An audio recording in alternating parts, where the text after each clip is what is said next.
2020 was a tough year for all of us. Here in Red Boiling Springs, a beloved festival had to be canceled. But this year, organizers of the Folk Medicine Festival are happy to see it return once again.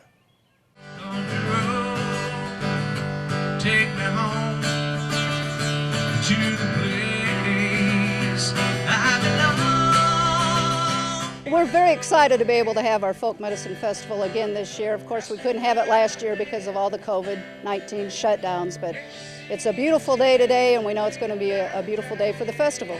Well, we start planning about January and get all of our committee chairs together, and they start contacting vendors and entertainers and all the things that we need to pull it together. Certainly we are, because we weren't sure with still coming out of this COVID how much participation we have. We might be down just a little bit, but it still looks pretty full to me. Well, we're always excited to have Jeff Poppin, the Barefoot Farmer, with us. He always does an educational Q&A kind of presentation for us. And he had a cattle farm in England, and he said that he didn't use wire for fencing, that he used hawthorn trees. And so this is a very old practice. They planted hawthorn trees about every foot. And then when they got up about 6 foot tall, he said they would take a machete and cut them about halfway through, bend them over, and weave them into the next ones, and make this woven, thorny fence. A living fence. A living fence. And I thought, wow, that is so cool. He's what kicks us off in our educational area. Still have the Quilt Show. It's a little bit different this year.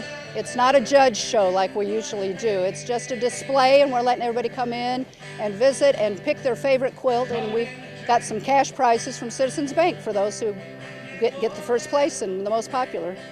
Well, you know, a lot of them like to see their quilts out there, and they like to hear people say, oh, this is beautiful, and quilting is becoming a lost art.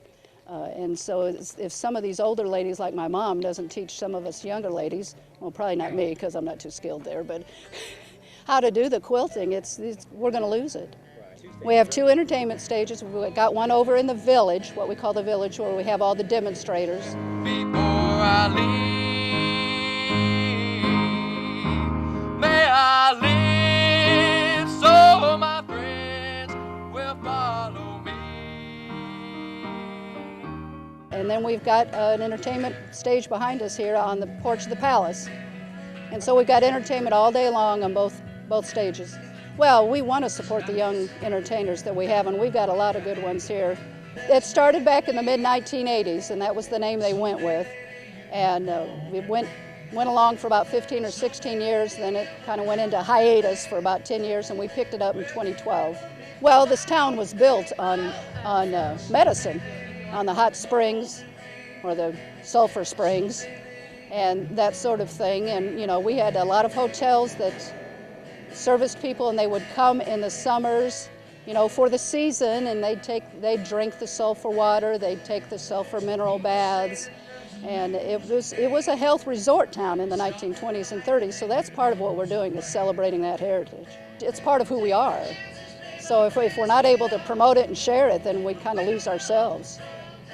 This year's festival chairperson, Karen Davis, says plans call for RBS officials to continue holding the Folk Medicine Festival each year for as long as possible.